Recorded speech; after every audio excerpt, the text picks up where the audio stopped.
My name is Paul Brusa.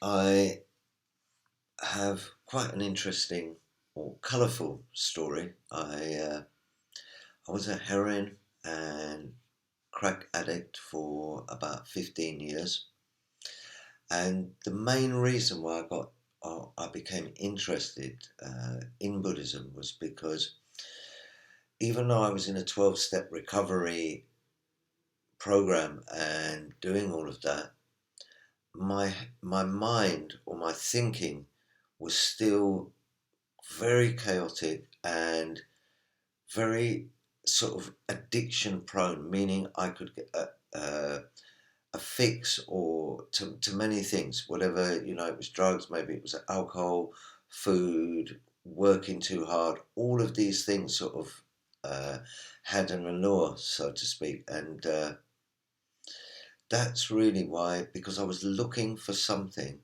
that actually I could work directly with my mind.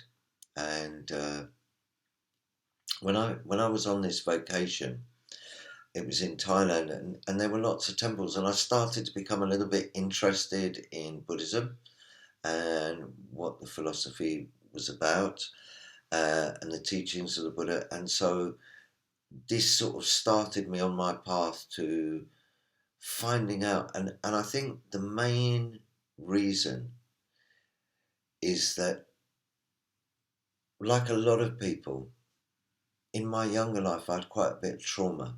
My father died when I was quite young, and it wasn't really explained to me in my family. So I had this sort of trauma that I believe led me to addiction. And I started taking drugs when I was about 14. And quickly, or not so quickly actually, but over a period of about 2 or 3 years, this got worse and worse. And then by the time I was in my late teens, I was using heroin and crack on a daily basis.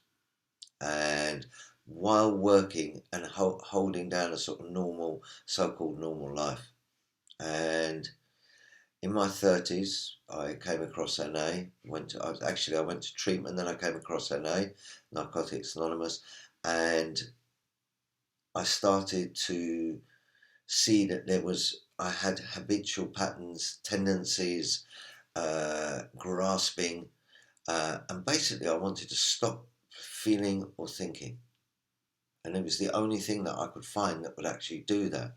But there was still a nagging question at the back of my mind. There was something I was looking for, and it wasn't being addressed totally by going to NA meetings, because I still had all these feelings, emotions. I'm very emotional. I come from an Italian Jewish background, which I don't know if any of you know, but that is quite an emotional sort of upbringing. And I was always at the mercy actually of this. So it's like I didn't have any control. That's how I was, and that's how I had to be. But actually, that's not true. And through doing, for me, doing meditation, doing Buddhist practice, but actually understanding the mind. I always explain it like this.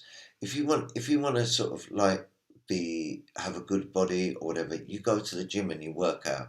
And you do press ups, you do exercises, you do weights, you go on the running machine, whatever it is, yoga, whatever it is. And that improves your body. So for me, the mind is exactly like that. If we want to improve the quality of our mind, or improve our, what's the right word? Maybe awareness is a good word, but just peace, actually, keep it very simple. And up until I was about 32, 33, I didn't feel very peaceful inside. I didn't feel very peaceful in my thinking. I didn't feel very peaceful in my emotions. And what I think that Buddhism has actually enabled me to do is actually see more clearly and understand how my mind works. I can't say about anybody else's necessarily, but for me, and it's given me space and the tools actually to do that. So meditation is like, for me, going to the gym. it's actually the same thing, and working, I don't know, it's like that thing, like instead of reacting to a situation, like the thought comes into mind, right, I have to do that. Actually, there's a gap now, there's a bit of space. And what that allows now is that peace, actually. It's more about finding peace and finding out who I really am, and not being like, do I have to dress in a certain way to please people? Do I have to go to a certain shop or a certain this or a certain that? I don't actually, I mean, I like doing some of those stuff, but it's not important, actually. And peace of mind and comfortableness with myself, and therefore with the people I come into contact with, is actually the most important thing. And you know, before I was quite, I could say, a little bit hot tempered, and now I work in a homeless hostel in London, where we have quite a few residents who can become quite, things can be quite dramatic, and people say to me, "You're very calm." In the work, I don't get flustered by stuff anymore.